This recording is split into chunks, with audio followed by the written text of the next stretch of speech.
tasawuf kita adalah tasawuf Junaidi dan Ghazali. Dan kita sering mendengar penjelasan bahwa tasawuf Ghazali ini tasawuf bukan tarikat.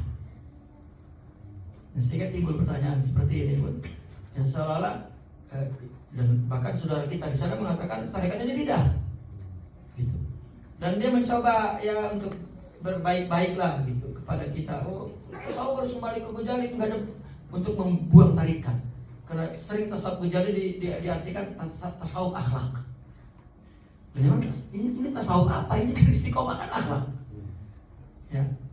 Itu juga pernyataan-pernyataan yang menggelikan bagi saya. Dan kita berharap lulusan Al-Azhar nggak ngomong begitu. Iya. Ya kenapa? Malu kan? Malu. Gitu. Nah, tasawuf kalau kita lihat secara tarikh, mereka ketika menuliskan tasawuf, pembagian tasawuf dari segi sejarah itu dia bagi kepada beberapa bagian. Mereka akan sebut tasawuf yang ada pada abad-abad awal itu tasawuf Sunni. Periode-periode pertama. Seolah katakan ada dua periode. Periode pertama ini dari abad pertama, kedua, ketiga, keempat, kelima. Nah, periode kedua dari abad ke-6 dan sampai hari ini. Ya. Begitu buku-buku tasawuf menjelaskannya. Dan dikatakan bahwa tasawuf periode pertama ini Sunni. Yang ini adalah amali, tariqah. Oke, betul. Ya, kenapa tasawuf Sunni? Karena pada saat itu munculnya berbagai firqah untuk menjelaskan bahwa tasawuf lahir dari sunaya al-muslimina ahli sunnah wal jamaah, di tengah kehidupan ahli sunnah. Namun praktek tasawuf pada periode pertama itu furoda. Apa? Individual. Nggak ada yang namanya nama tarekatnya, nggak ada. Ya. Misalnya ini gurunya bernama Ibrahim, maka tarekat Ibrahimiyah. Nggak ada itu muncul.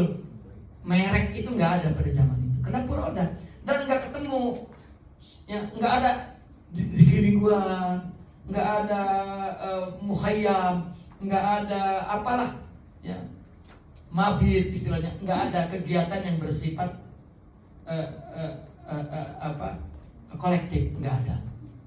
Furoda, dia datang ke guru, lalu dia minta nasihat, dia menyatakan berjanji untuk mendengar nasihatnya. Itu bayat, maksudnya bayat itu kan ya mengulurkan tangan, meminta tolong bantu saya untuk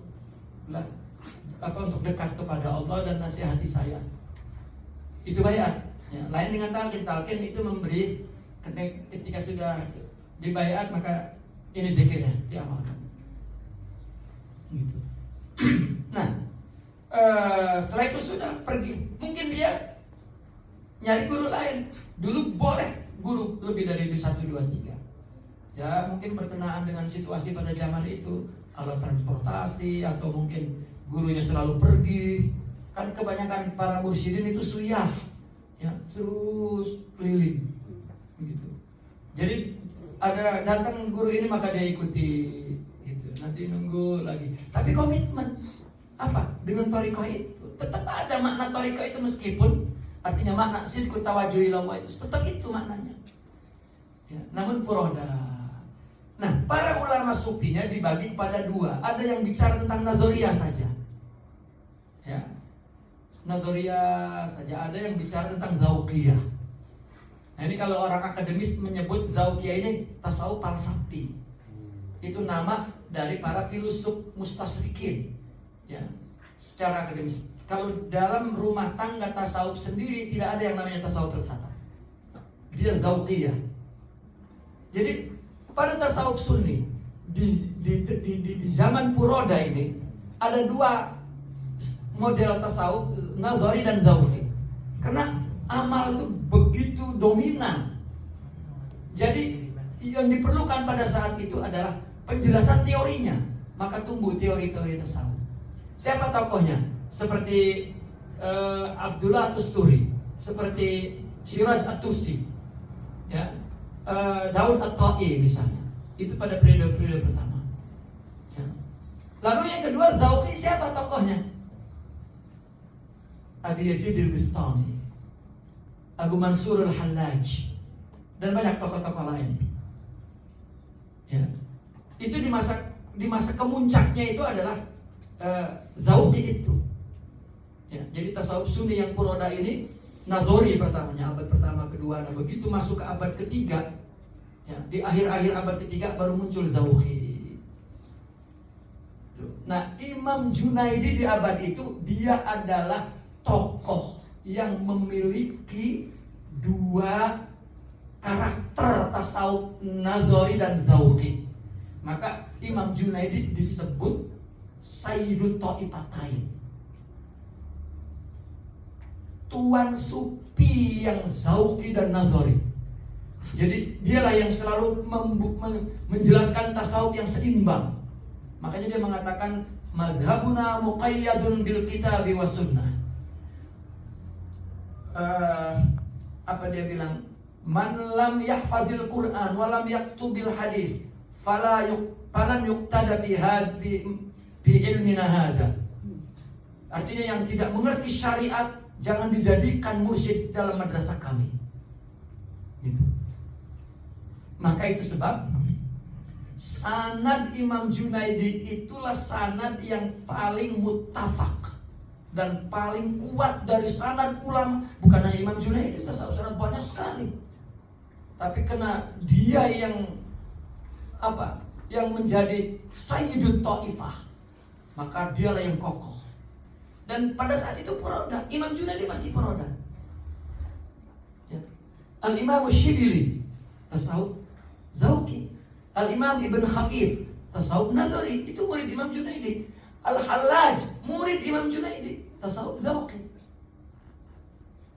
Ya.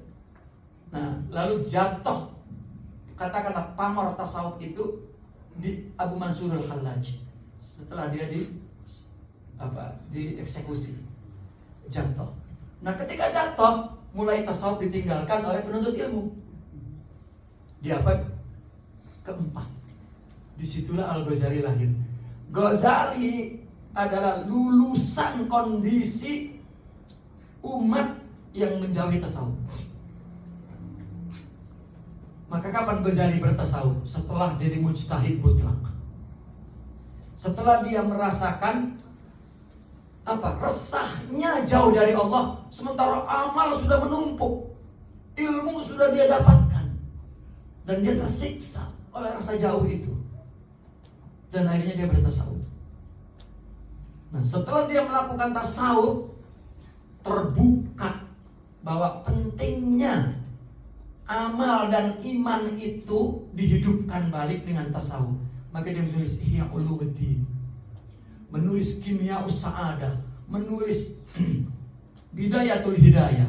Inilah konsep tarikat. Dulu nggak ada brosurnya, nggak ada konsepnya. Tulisan teori juga dasar banget. Coba baca kitab-kitab abad kedua, abad ketiga tentang tasawuf, dasar. Atau Abu Thalib al-Makki bicara tasawuf, doa-doa saja. Gitu. Nah, kan susah ngamalinnya. Karena tasawuf itu kitabnya terlalu praktis. Yang satu terlalu teoritis. Nulis-nulis nggak tersusun lagi, nggak ilmiah tulisannya. Ya. Nah, kecuali seorang pengamal lalu ngebaca kitab-kitab di zaman itu, baru umpama puzzle itu udah bisa masangnya seperti apa. Gitu. Nah, maka naiklah tasawuf kembali di tangan Al-Ghazali dengan konsepnya adalah Ihya Ulumuddin itu. Lahirlah Imam Abdul Qadir Al-Jilani. Dia takjub dengan konsep Imam Al-Ghazali. Dipraktekkan konsep itu dan ditanzim secara kolektif. Jadilah seperti sekarang bermadrasah-madrasah untuk mengamalkan tarekat yang sama. Maka dikenal periode kedua ini tasawuf amali, yaitu tarekat. Ya, tasawuf amali, yaitu tarekat. Maka salah satu karakternya adalah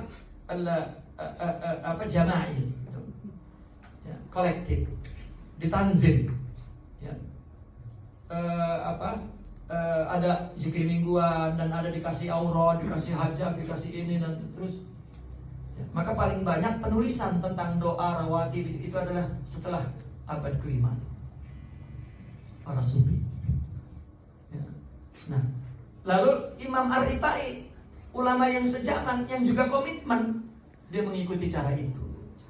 Ya kalau sekarang tren lah, wah itu ada teori cara nahu cepat, pada bikin semua, pada begitu istilahnya, pada bikin madrasahnya.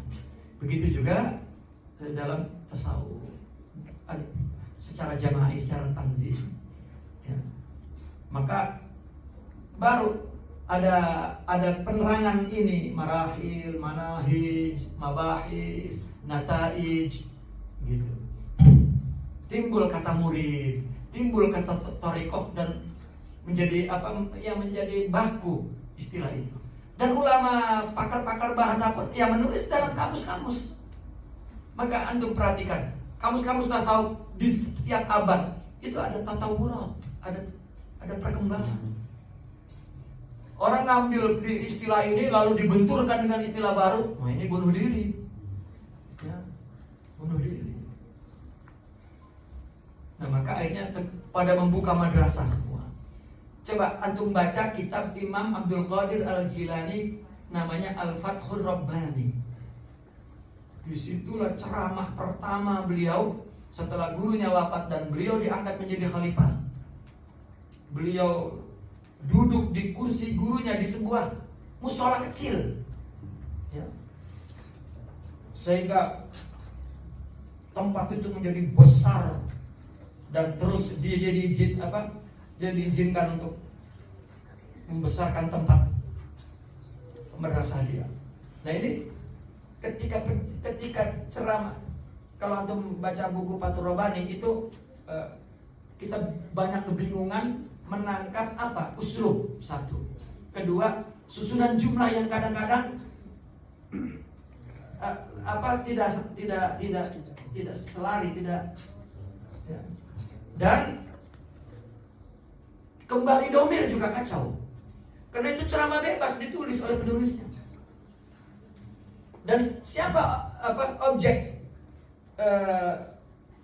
ceramah dia itu? Ahli ilm, ahli ibadah, ahli zuhud dan sufi. Kalau sufi disebut kaum. Coba kalau di situ dia bicara, ya ubad, wahai ahli ibadah, hancurkan tempat ibadahmu, tinggalkan dan duduk di majlisku 1 jam, jauh lebih baik dan bermanfaat dari ibadahmu 30 tahun di mana nafsu dan iblis bersarang dalam dirimu. Kan serem itu. Itu dalam, makanya Imam Abdul Qadir sampai sekarang ya berkibar-kibar sebagai Sultanul Auliya. Karena dialah mujtahid pertama yang mengubah ya model tasawuf dari Furoda menjadi Jama'i. Dan dialah yang mempraktikalkan konsep Imam Al-Ghazali itu. Itu sebab sampai sekarang ya, tasawuf itu adalah Junaid dan Al-Ghazali. Supaya orang tidak mengatakan tasawuf halaj, tasawuf ini, tasawuf itu, tidak. Tapi tasawuf yang seimbang. Nah ketika Abdul Qadir melahirkan para wali dan kemudian membuat tarekat-tarekat baru, ya lahir lagi tokoh-tokoh Zauqi, ya, Suhrawardi, Ibnu Arabi dan seterusnya sampai hari ini. Tetap isinya Nazari dan Zauqi, ya. Dan bentuk madrasahnya dulu Furoda dan kemudian Jama'i. Dan akhirnya berkembang madrasah itu. Kena tanzim, kena munazam, akhirnya berkembang. Ya samalah seperti pondok. Ya. Kamu ngaji di mana? Di pondok At-Taqwa. Yang satu pondok Al-Ikhlas. Isinya jurmiyah juga dari awal. Ya. Nah orang yang kalau tidak ngerti, bingung saya, tarekat banyak banget. Padahal kan enak. Ya. Dan mulai tuntutan zaman, ada baju seragam, ya, ada nama, ada bahkan punya guru